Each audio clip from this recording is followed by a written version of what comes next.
In this video, we're going to be going over some of the COGO calculations you can do in FieldGenius.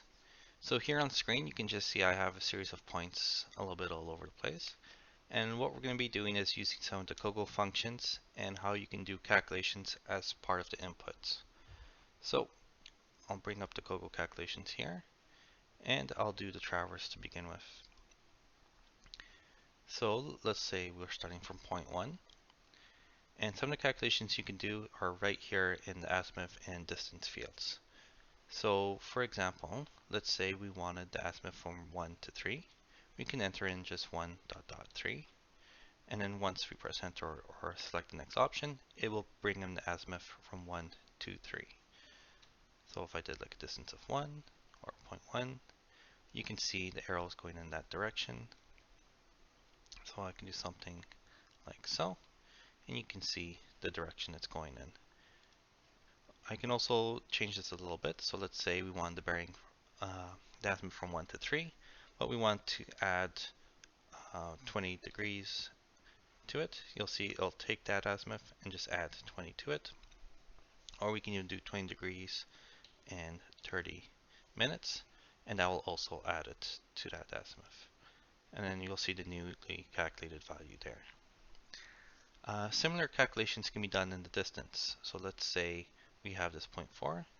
We can do, for example, minus 0.1.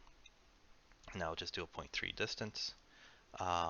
We can also do some addition, so we can do 1.2 plus 0.4. So you can do add, subtract to these calculations.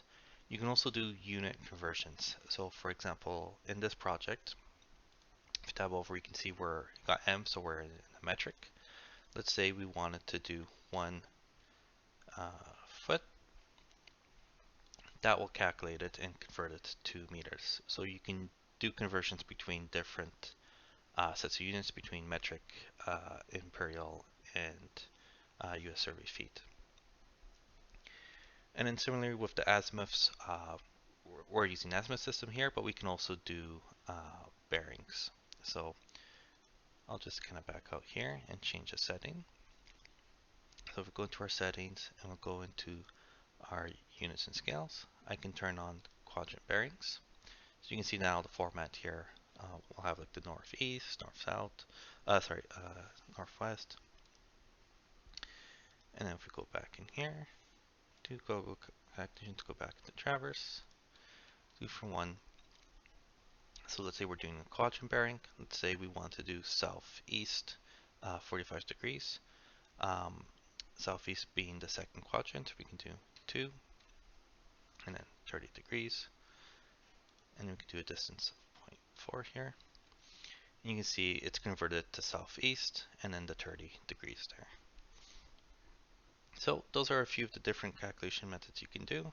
A full table of all the different types of calculations will be in the help files of the COGO calculations of FieldGenius.